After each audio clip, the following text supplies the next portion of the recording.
ঠাকুর এক ব্রাহ্ম ভক্তকে ঈশ্বরের রূপ দর্শন নিয়ে একটা গল্প বলছেন।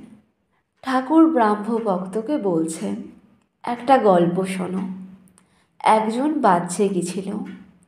সে দেখলে যে গাছের ওপর একটি জানোয়ার রয়েছে।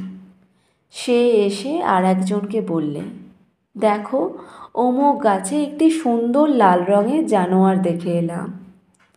লোকটি উত্তর করলে, আমি যখন বাচ্চা গেছিলাম আমিও দেখেছি। তা সে লাল রঙের হতে যাবে কেন? সে যে সবুজ রঙ। আর একজন বললে, না না, আমি দেখেছি, হলদে। এইরূপ আরও কেউ কেউ বললে, না, সাদা, বেগুনি, নীল ইত্যাদি। শেষে ঝগড়া। তখন তারা গাছতলায় গিয়ে দেখে একজন লোক বসে আছে। তাকে জিজ্ঞেস করাতে সে বললে, আমি এই গাছতলায় থাকি। আমি সে জানোয়ারটিকে বেশ জানি। তোমরা যা যা বলছো সব সত্য।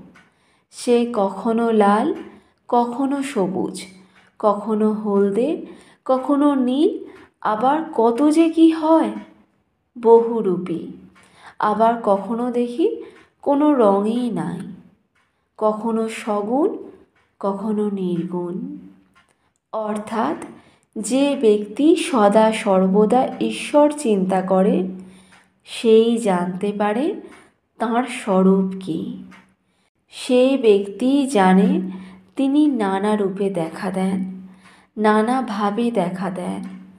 তিনি সগুণ, আবার তিনি নির্গুণ। যে গাছতলায় থাকে সেই জানে বহুরূপীর নানা রং। আবার কখনো কখনো কোনো রঙই থাকে না। অন্য লোকে কেবল তর্ক ঝগড়া করে কষ্ট পায়।